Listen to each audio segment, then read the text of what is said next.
Hello everyone, good evening. তোমরা সবাই কেমন আছো? আশা করছি ভালো আছো। তো আমরাও ভালো আছি। Welcome back to our channel Diwali Fauji wife. তো আজকের ব্লগটা এখন থেকেই স্টার্ট করছি। আশা করছি তোমাদের অনেক ভালো লাগবে আজকের ভিডিওটা। ভালো লাগলে অবশ্যই লাইক, কমেন্ট, শেয়ার আর সাবস্ক্রাইব করে দিও। আর হচ্ছে আজকে যে ভিডিওটা শেয়ার করবো, আশা করছি তোমরা আমার টাইটেল আর থাম্বনেল দেখে বুঝেই গেছো ভিডিওর। তো আজকে যে ভিডিওটা শেয়ার করবো প্রথম থেকে লাস্ট পর্যন্ত দেখো, তাহলে তোমরা কিন্তু বুঝতে পারবে কী বলতে চাইছি না চাইছি। তো আজকে আমি শেয়ার করব, দেখো আমার ফার্স্ট বেবি গার্ল হয়েছে, তোমরা সবাই জানো সেটা। ফার্স্ট বেবি গার্ল হওয়ার পরে যখন আমার মেয়ের প্রায় 1 বছর 3-4 মাস বয়স হবে এরকম, আমি কিন্তু সেকেন্ড টাইম কনসিভ করি। কনসিভ করার পর সবাই কিন্তু একটা মানে মেয়ে যখন হয় একটা প্রথম একটা বাড়িতে, ধরো কারো মেয়ে হলো, ধরো আমারই হয়েছিল একটা মেয়ে। তারপরে কিন্তু নেক্সট টাইম সবাইয়ের একটা মনের আশা থাকে যে এবার একটা ছেলে হবে, বা মা হিসাবে আমাদের নিজেদেরও মনে হয় যে একটা ছেলে হোক এবার। তো যখন আমি সেকেন্ড টাইম কনসিভ করি তখন আমি ঠিক বুঝতে পেরেছিলাম যে আমার কী বেবি হতে পারে, ছেলে হবে নাকি মেয়ে হবে। ঠিক কোন কোন সিমটমস মেয়ের সময় ছিল, ছেলের সময় ছিল, ঠিক তফাৎ কোন দিকে ছিল। এবার আমি বুঝতে পারতাম কী করে আমার ছেলে হবে নাকি মেয়ে হবে, সেই নিয়ে আজকে ভিডিওটা করব। আর হচ্ছে মেয়ে যদি হয় প্রথম সন্তান, দ্বিতীয়বার কি ছেলে সন্তান হয় নাকি মেয়ে সন্তান হয়, মানে কোন সিমটমসগুলো তোমার মেয়ের সময় ছিল আর ছেলের সময় ঠিক কোন সিমটমসগুলো দেখা দিচ্ছে, সেটা তুমি নিজের মধ্যে দেখো আগে। যদি আলাদা আলাদা সিমটমস হয় তাহলে 95% কিন্তু ছেলেই হতে পারে। মেয়ের পর কিন্তু বেশিরভাগ মেয়েদেরই 95% কিন্তু নেক্সট টাইম ছেলে হয়। তবে ব্যতিক্রম 5% হয়তো আবার মেয়ে হয়ে যায়। ঠিক আছে, তো চলো, আমি যখন কনসিভ করি তখন আমি তারপরে ঠিক কী কী সিমটমস আমার মধ্যে দেখা দিয়েছিল, আর মেয়ের সময় কী কী সিমটমস ছিল, ছেলের সময় কী কী ছিল, পুরো আলাদা আলাদা সিমটমস ছিল কি না সেটাও বলবো আজকের ভিডিওতে। তো আমি তো বললাম তোমাদের, কনসিভ করলাম। কনসিভ করার পর মনে হতো, শুধু মনে হতো কি হবে, এবার আবারও মেয়ে হবে নাকি ছেলে হবে। সবার পরিবারে কিন্তু সবাই চায় একটা মেয়ে সন্তান হওয়ার পর একটা ছেলে সন্তান হোক, সবাই চায়। আমি বলছি বলে না, তবে আমরা মা হিসেবে সবাই চাই যেই হোক না কেন, ছেলে হোক বা মেয়ে হোক, যেই হোক না কেন, সেটা আমাদের নিজেদের সন্তান সুস্থ স্বাভাবিকভাবে পৃথিবীতে আসুক, সবাই চায় এটা। ঠিক আছে, তবে ওই যে গ্রামের কতগুলো কূটনীতি কাকিমা থাকে, তারা বলে মেয়ে হয়েছে, এটা হয়েছে, সেটা হয়েছে বলতে থাকে। তবে আমাকেও বলেছিল, আমি গায়ে মাখি না অতটা, এখনও মাখি না। তো ফার্স্ট টাইম আমার যখন মেয়ে কনসিভ হয়েছিল, ওই টাইমটা ছিল পূর্ণিমা। মানে আমি তোমাদের এটাই বলছি যে আমার ঠিক কী কী সিমটমস আমি চেঞ্জ দেখেছিলাম আমার মধ্যে, মেয়ের সময় আর ছেলের সময়কার মধ্যে, সেটাই বলছি দেখো। অ্যান্ড শিওর পর্যন্ত হয়ে গেছিলাম আমি। মেয়ের যখন আমি কনসিভ করি আর কি, তখন আমি দেখেছিলাম আমার পূর্ণিমার ঠিক ধরো আজ ধরো পূর্ণিমার ঠিক 3-4 দিন আগে আমার পিরিয়ডটা এসেছিলো। আর ছেলের সময় যখন আমি কনসিভ করি তখন আমি দেখলাম যে আমার যেদিন আমি পিরিয়ডটা এসেছিলো তার পরের দিন অমাবস্যা ছিল। এই একটা তফাৎ আমি যখন দেখতে পাই, আর অনেকে আমায় বলেছিল যে এরকম হলে নাকি ছেলে হয় অমাবস্যা টাইমে পিরিয়ড আসলে। তো সেম যখন আমি দেখলাম এই যে ওই টাইমে যখন মেয়ে হয়েছে, এই টাইমে এবার পিরিয়ড এসেছে, তাহলে নিশ্চয়ই ছেলেই হবে। এরকম একটা সিমটমস, পুরো আলাদা একটা সিমটমস, এটা নিয়েও আমি একটু আশা রেখেছিলাম হয়তো বেবি বয় হতে পারে, আশা রেখেছিলাম। নেক্সট হচ্ছে আমার মেয়ের সময় জানো তো প্রচুর পরিমাণে মর্নিং সিকনেস ছিল, প্রচুর পরিমাণে মর্নিং সিকনেস, খেতে না পারা, খাবারে গন্ধ লাগা, তারপরে কোনো কিছু ভালো লাগতো না, ঘুমাতে ভালো লাগতো। ঠিক আছে, এগুলো হলো। তারপরে যখন আমার ছেলের সময় প্রথম দিকে 3 মাসের দিকে আর কি, আমার কিন্তু কোনো মর্নিং সিকনেস ছিল না, খেতে অসুবিধা ছিল না, কোনো কিছুতেই অসুবিধা ছিল না, গন্ধ লাগতো না খাবারে, অল টোটাল খেতে পারতাম, ঠিকঠাকভাবে ঘুমাতে পারতাম, ঠিকঠাক টাইমে উঠতে পারতাম। এগুলো ছেলের সময় হতো।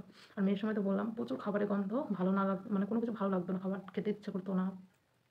তারপর নেক্সট যেগুলো evening evening snack sorry evening sickness, যেটা মানে সন্ধ্যাবেলায়, সেটা কিন্তু আমার হতো মেয়ের সময়তে। যেটা মর্নিং সিকনেস ছিল, ছেলের সময় ইভিনিং সিকনেস ছিল আমার। সন্ধ্যাবেলায় কোনো কিছু ভালো লাগতো না, কাজ করতে ভালো লাগতো না, রান্নাবান্না করতে ইচ্ছে করতো না, ভালো লাগতো না। তারপরে আমার ছেলের সময় প্লাসেন্টা ছিল ফান্ডু পোস্টেরিয়র প্লাসেন্টা, মেয়ের সময় ছিল অ্যান্টেরিয়ার, মানে পুরোটাই আলাদা। তবে প্লাসেন্টা দেখে কোনো কিছু বেবির জেন্ডার নির্ধারণ করা যায় না। তারপরেও একটা ওই যে মনে মনে একটা আশা থাকে, যখন এবার পুরোটাই চেঞ্জ, এটাও যখন চেঞ্জ, তাহলে দেখা যাক, হতেও পারে ছেলে, এরকম মনে হয়, যেটা আমিও ভেবেছিলাম। নেক্সট হচ্ছে আমার মেয়ের FSR যখন ফেটাল হার্ট রেট যখন সবসময় চেক হতো আর কি, অল টাইম কিন্তু 50-এর উপরে, 140-এর উপরে, মানে হাই থাকতো আর কি। তারপরে যখন আমার ছেলের যখন চেক আপে যেতাম, তখন প্রথম দিকে কিন্তু আমার ছেলের ফেটাল হার্ট রেট কিন্তু সবসময় হাই থাকতো। কিন্তু লাস্টের সময় যখন আমি ডেলিভারি রুমে ছিলাম, যখন ফেটাল হার্ট রেটটা চেক হচ্ছিলো, তখন দেখলাম 137, একদম কমে এসেছে। আর আমি আজ পর্যন্ত ইউটিউবে যত ভিডিও দেখেছি সকলেই বলে যে ফেটাল হার্ট রেট যদি প্রথম দিকে বেশিও থাকে, লাস্টের দিকে কমে যায়, তাহলে কিন্তু বেবি বয় হওয়ার চান্সেস 98% থাকে। তো তখন কিন্তু আমি একদমই শিওর হয়ে গেছিলাম যে আমার বেবি বয় হতে চলেছে। ঠিক আছে, আর ওই যে অমাবস্যা টাইমে পিরিয়ড এসেছিলো আর ফেটাল হার্ট রেট, এই দুটো জিনিস দেখে আমি বুঝতে পেরেছিলাম আমার বেবি বয় হবে। তবে আরও একটা জিনিস দেখে বুঝতে পেরেছিলাম, সেটা আমি বলবো তোমাদের। আর দুটো জিনিস, সেটা লাস্টে বলছি। তারপরে হচ্ছে আমার মেয়ে নড়াচড়া শুরু করেছিল কিন্তু 3.5 মাসের দিকে। ছেলেও সেম একই টাইমে নড়াচড়া শুরু করেছে। আর আমি কিন্তু কনসিভও করেছিলাম সেম মান্থে। মেয়েও নভেম্বর, ছেলেও নভেম্বর। মেয়ের সময় 13 নভেম্বর ডেট ছিল, ছেলের সময় 11 নভেম্বর লাস্ট পিরিয়ড ডেট, এরকম ছিল। তারপরে ইউরিন কালার মেয়ের সময় নর্মাল প্রথম দিকে ছিল না, একটু হলদেটে ভাব ছিল আর আমার ইউরিন ইনফেকশন হয়ে গেছিলো। তারপর কিন্তু নর্মাল হতো। তারপর আমি জল খাওয়া ঠিক করলাম, ডাবের জল খাওয়া ঠিক করলাম। প্রত্যেকটা দিন 4 থেকে 5 লিটার জল মেপে মেপে খেতাম, বটলে রেখে দিতাম আর কি, তামার বটল ওতে করে। আর হচ্ছে ডাবের জল একটা করে কন্টিনিউ প্রত্যেক দিন, আর ফল, মৌসুমি জুস এগুলো খেতাম, ঠিক আছে। তো আমার সমস্ত কিছু তারপরে ঠিকঠাক হয়ে যায়, আর ইউরিন কালারটা নর্মাল কালার যেরকম থাকে সেরকমই থাকে। তো এই ইউরিন কালার দেখে কিন্তু বেবি জেন্ডার নির্ধারণ করা যায় না, তুমি যেরকম জল খাবে সেরকমই ইউরিনটা আসবে।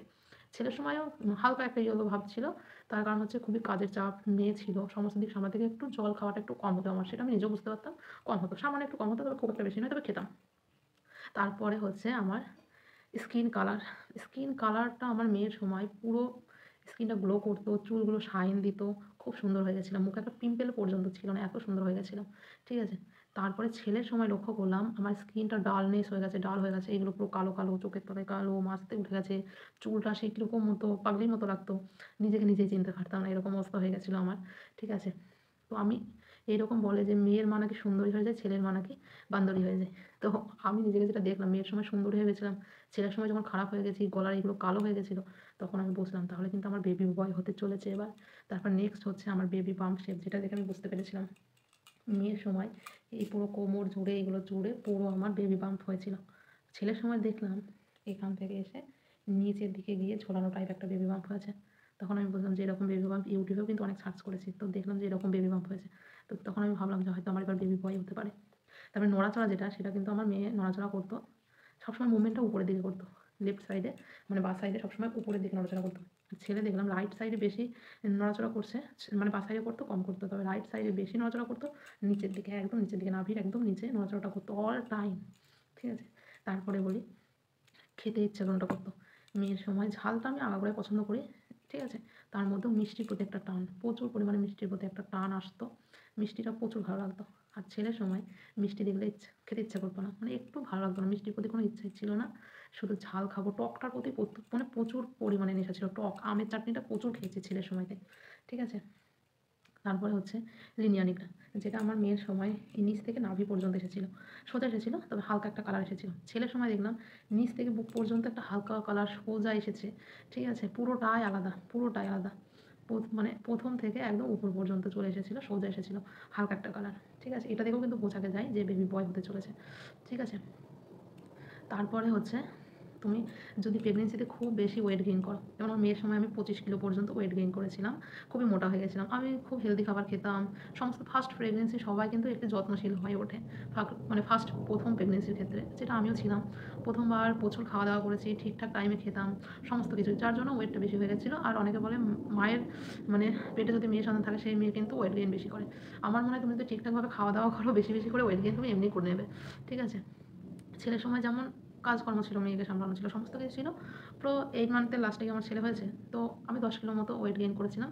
তবে খাওয়া দাওয়া করতাম, মেয়ের সময় যতটা খেয়েছি ছেলের সময় ততটা খাইনি, যেটা সত্যি কথা সেটাই বলছি। তো ওয়েট গেইন খুব একটা বেশি হয়নি, কম হয়েছে, তবে ছেলের ওয়েটটা মোটামুটি ঠিকই ছিল, যে হিসেবে বাড়া দরকার সেইভাবে বেড়েছিল আর কি। তারপরে হচ্ছে অনেকে বলে যে পায়ে ব্যথা, কোন পায়ে ব্যথা করতো, মেয়ের সময়তেও মানে ডান দিকের পায়ে ব্যথা করতো, টেনে টেনে ধরতো, ছেলের সময়ও তাই, ডান সাইডের পায়ে ব্যথা করতো, টেনে টেনে ধরতো, হাঁটতে পারতাম না, এরকম ব্যথা করতো। তারপরে হচ্ছে আমার নাভিটা কেমন ছিল, মেয়ের সময় নাভিটা আমার পুরো বাইরের দিকে বেরিয়ে এসে টুপির মতো হয়ে গেছিলো, ছেলের সময়তেও সেম, বাইরের দিকে বেরিয়ে এসে টুপির মতো হয়ে গেছিলো, তবে ডেলিভারি হওয়ার পরে ভিতরে চলে গেছিলো, মেয়ের সময়ও তাই, ডেলিভারি হওয়ার পরে ভিতরে চলে গেছিলো। তারপরে নেক্সট হচ্ছে ব্রেস্ট সাইজ কোনটা বড় থাকে কোনটা ছোটো থাকে, আমার তো বাঁ সাইডে মানে বাঁ দিকেরটাই, দুটো ছেলে মেয়ের সময়তেও বাঁ দিকেরটাই বড় ছিল। অনেক বলে মেয়ে হলে নাকি বাঁ দিকেরটা, ছেলে হলে নাকি ডান সাইডেরটা, তো এর সঙ্গে কোনো সম্পর্ক নেই, ঠিক আছে। তো তোমরা বুঝতে পারলে যে এতগুলো সিমটমস, মাত্র দুটো না, নাভিটা এক ছিল, নড়াচড়াটা এক টাইম ছিল, তাছাড়া সমস্ত কিছু পুরোটাই আলাদা, ঠিক আছে, পুরোটাই, যার জন্য আমি কিন্তু শিওর হয়ে গেছিলাম যে আমার বেবি বয় হতে চলেছে। তো বেশিরভাগ মায়েদের কিন্তু প্রথমে মেয়ে থাকলে নেক্সট টাইম যদি সিমটমস আলাদা থাকে তাহলে কিন্তু বেবি বয় হওয়ার চান্সেস 95% থাকে, তবে 5% এদিক ওদিক হতেই পারে, আবার মেয়ে হতেও পারে, ঠিক আছে। তো এটা বলা যাবে না যে তার ছেলেই হবে, তবে আমি কিন্তু শিওর হয়ে গেছিলাম এই সিমটমসগুলো আলাদা ছিল সেই জন্য। তবে তোমরাও কিন্তু এই সিমটমসগুলো দেখো, তোমার ফার্স্ট যদি বেবি বয় থাকে, সেকেন্ড টাইম যদি দেখো তোমাদের পুরোটাই চেঞ্জ, তাহলে কিন্তু তোমাদের মেয়ে যদি প্রথমে ছেলে থাকে, সেকেন্ড টাইম কিন্তু ছেলে হতেই পারে, না হওয়ার কিছু নেই, মেয়ে হতেও পারে, ঠিক আছে। তো আশা করছি আজকের ভিডিওটা তোমাদের অনেক ভালো লেগেছে। তো ভালো লাগলে অবশ্যই লাইক কমেন্ট শেয়ার আর সাবস্ক্রাইব করে আমার পাশে থেকো। আর একটা কথা বলি, অনেকে বলে যে ছেলে বাচ্চা নাকি সবসময় নড়াচড়াটা একটু লেটে করে 6 মাসে গিয়ে হয়তো 7 মাসের ১ম এ। তো দেখো আমার ছেলে বাচ্চা কিন্তু ৩.৫ মাসেই নড়াচড়া করেছে। আর মেয়ে বাচ্চা সকলে বলে ৩.৫ মাস ৪ মাসের ১ম এর দিকেই নড়াচড়া করে। তাহলে নাকি তারা বেবি গার্ল কনসিভ করেছে। তো দুজনেই সেম টাইমে কনসিভ মানে আমার নড়াচড়া করেছে, কনসিভ তো সেম টাইমেই করেছি বললাম। তো এর সঙ্গে কোনো সম্পর্ক নেই বেবি বয়, বেবি গার্ল হওয়ার। তবে কিছু, কিছু সিম্পটমস ওই যে আগ্রহ, সেই জন্যই এই সিম্পটমস গুলো শেয়ার করলাম তোমাদের সাথে। দেখো কার সাথে মিলছে আর কি, কি হচ্ছে না হচ্ছে। তবে অবশ্যই ভালো লাগলে অবশ্যই তোমরা প্লিজ, প্লিজ বেশি, বেশি করে ভিডিওটা শেয়ার করে দাও। বাই।